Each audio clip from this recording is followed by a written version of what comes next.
Welcome to the Voice of the Voiceless, Speak Your Truth. This podcast is on plant medicine, and I just had a conversation after I recorded this with Mason. Mason Taylor is our guest today, and because he has his own podcast show, and he said to me, because I said I felt a little bit out of my depth during the podcast because some of the things that he was talking about just sort of went straight over my head. And I sort of sat there thinking, like, how am I supposed to be a host of this podcast if I don't understand what we're talking about? And he just gave me a little bit of advice, and he said, just be honest with your listeners. And, you know, my listeners are on this journey with me, and I'd never really thought about that before. So, thank you for, I guess, just being a listener and being on this journey with me. I have noticed a theme between my podcasts where they're all sort of just, they are my journey. They're a reflection of what I'm going through. Like, I wouldn't be inspired really to talk about something that's completely irrelevant to my own experience right now. So, thank you for being on this journey with me. And if any of this stuff goes right over your head as well, don't worry, because I think we're all learning. We're all on this journey together, and just take what you need from it. And if you need to explore it a bit more after, it could take you a few days, could take you months, or it could even take you years to just work out what this means for you and integrate the information into your everyday life. So, just take it one step at a time. And Mason is a great great resource, and he's open to questions and to help out people as well on their journeys. So Mason I'm going to introduce Mason now. So Mason Taylor is a wellness educator, host of the Mason Taylor Show podcast, a professional speaker and retreat facilitator. He's a passionate tonic herbalist and founder of Australia's leading tonic herb and medicinal mushroom provider, SuperFeast. Mason is dedicated to teaching people of all walks of life how to embrace and benefit from the healing forces of nature as they create a unique and dynamic health philosophy. A long and happy life is the intention. Mason also brings a refreshing and cheeky sense of humour to his talks, podcast and life, because longevity relies on a good belly laugh. Now let's go over and listen to the conversation we had on plant medicine. I've already done your introduction, and while I was reading, one of the things that really stood out to me was how you talk about humour at the end. And I know that we have a little bit of a plan for this podcast, but I just wanted to sort of highlight that to start with, about how, having a sense of humour is really important for longevity and for health. Yes, absolutely. Can you expand any more on that? I sure can. All right, let's dive right in. All right, so sorry I didn't take the bait there. I didn't. Sorry. I probably should have done an introduction. Okay. No, it's all good. I bring that in there. It's probably like growing up, I was very much into the comedic arts.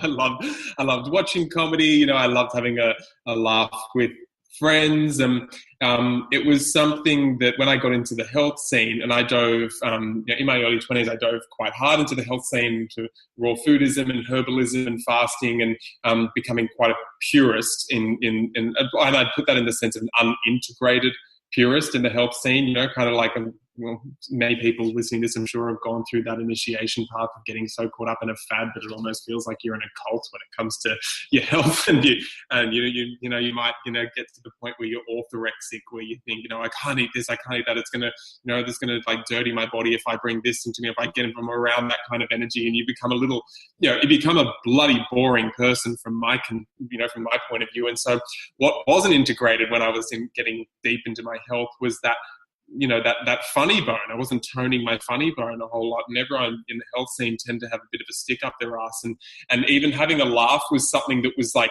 secondary. It was almost like a little adjunct. Oh yeah, and hopefully we can have a little bit of a laugh here while we're connecting over like plants and herbs and so on and so forth. Rather, there's been this consistent silliness, that was present in the deep, despite the fact that we might be having very deep and, possibly existential conversations at times about very, very big picture things, really having the ability, almost a little bit of that, like, that coyote energy, I think, over in the Americas, they call it, that a coyote archetype, the trickster. Here it's dingo energy, that just kind of that little, like, this, like, saying something, a little bit of a wink to the person, and just sort of kind of like throw a spanner in the works and, be like, no, are they sarcastic? Are they serious? Like, and then it's like, and then just take the complete piss out of the thing that's just blown your mind and helped you create a whole new worldview. And it's this, and I'll finish on this. I'm big into medicinal mushrooms, as you know, into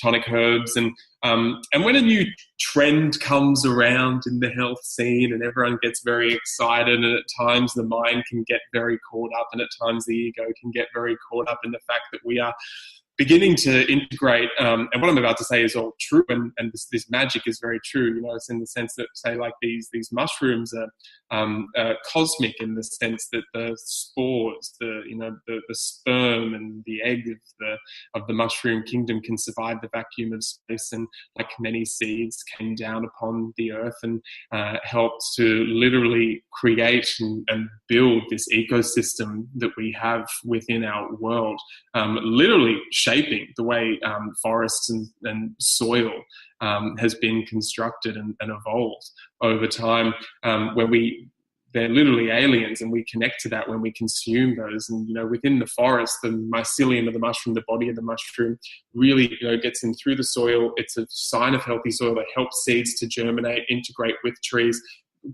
bring nutrients and minerals to trees and seedlings when needed, help transport immunological compounds between aspects of the living and breathing forest, and is the internet and the communication network from which, to an aspect of it anyway, to which trees can communicate with each other and with various other elementals within that ecosystem.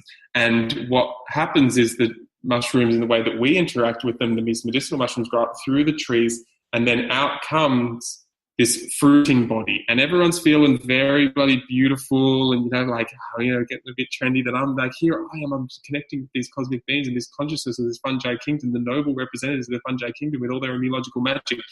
And in the end, everyone's just eating mushroom penises. It's like, and everyone like, so when you think you're getting too cool for your own boots, just remember that you're just putting a whole bunch, from SuperFeast point of view, like mushroom extract penis powder in your coffee, and that's what you're drinking away. And so little things like that, just so everyone can get off their high horse a little bit and have a giggle just sitting there. They might just be like in a flow, and then remember that they just put a bunch of mushroom penis in their hot chocolate, and that's what they're drinking. And so like little things like that, I just like throwing out there, especially because especially when you're dealing with like when you're in the health scene, when you herb scene, the plant scene, a lot of people you're dealing with are quite ill, some severe infections within the body to the point where it can be degenerative, and they could be having that kind of crisis with their health. And it's very serious, and they very much need to they need to be consistently having their finger on the pulse, and it can get a huge grind for them to instigate their own healing, right? I'm sure you've seen this a lot yourself. And I remember a friend of mine who overcame colon cancer stage 4. He said he had this one room in his house. He had so little energy. He had to kind of crawl around his house at one point, but he had this one room where he had constant stand-up comedy and sitcoms running for him to go and tune into, because otherwise the weight of it would get too heavy for him to keep on going.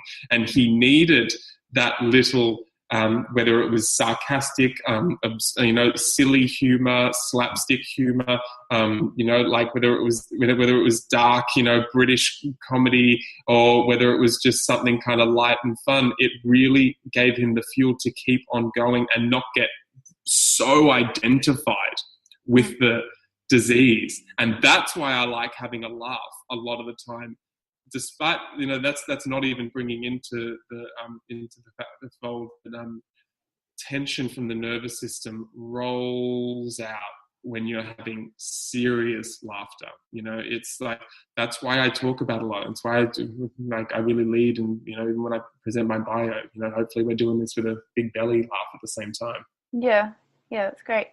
When you were talking, just it reminded me of that whole principle of non-attachment, because I think I definitely relate to what you're saying, that when you're starting off, like, becoming more and more health conscious, you sort of become attached to these ideas that you have to eat a certain way or look a certain way, and sometimes when you become so fixated on this particular idea, you can sort of lose that humour.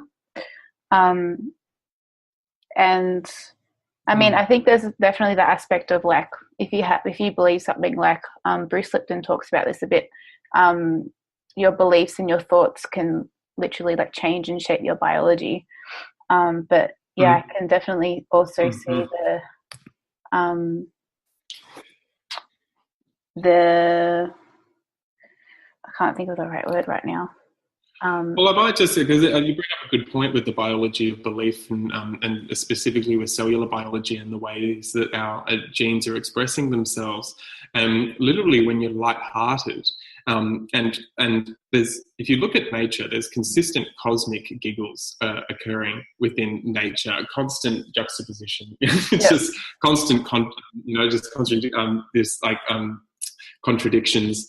And if you get into plant medicine, and even just, in terms of the plant medicine, just like in bringing herbs into your life and starting to, where they're growing herbs and bringing their energy within you, they're not straight down the line. They're not working with rules. And when we go down that route of working with such hardcore rules within our health practices or our herbal practice, we get too far identified, from as a Western person, with Ayurveda herbalism, or particular, like, Amazonian plant medicines, or with Taoist herbalism and practices, whatever it is, it becomes an external identification.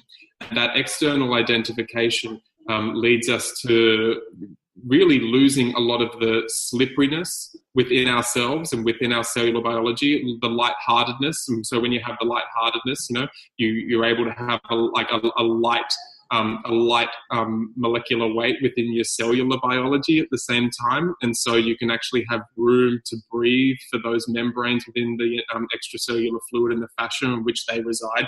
Very important, because basically, if you get intense, or if you're just sitting in a particular external belief system and you atrophy yourself, you're going to get a fractal of atrophying within your cellular matrix, and your organs, 100% within your organs, because your fascia will become disenchanted and deficient within itself, or you're going to become very tense. And the tension within your fascia and in around your cells, what that leads into in genetic expression is generally going to be a capped expression. It's going to be an environment, as you go along through the various seasons of your life, you're not going to have the room to breathe, the slipperiness, the ability to adapt, to allow your genes to express at pivotal transformation points throughout your existence and throughout your life. And so this is where everyone's biohacking right now and trying to get all their genes expressed to the, right here, right now, become superhero right now. If you flip that and you just do a lot of consistent groundwork with your plants, you're weaving in with the herbs that you're taking, your lifestyle practices, the way you're hydrating yourself, the way that you're eating. If you're consistent, you lay the foundations so that the environment is present and open and free and not boring and not rigid and not atrophied, so that at those pivotal points when your genes, and this is going to happen consistently in different parts of your cell, in your cellular biology, your genes will express and express and express. So you're not forcibly trying to create the transformation. You've got the foundation and the environment that allows for that transformation to occur organically. Plants, you looking out there in a garden, You can't just go and will a plant to sprout right now. You need to create an environment. You need to understand the environment in which these various plants or microclimates these plants like to grow in.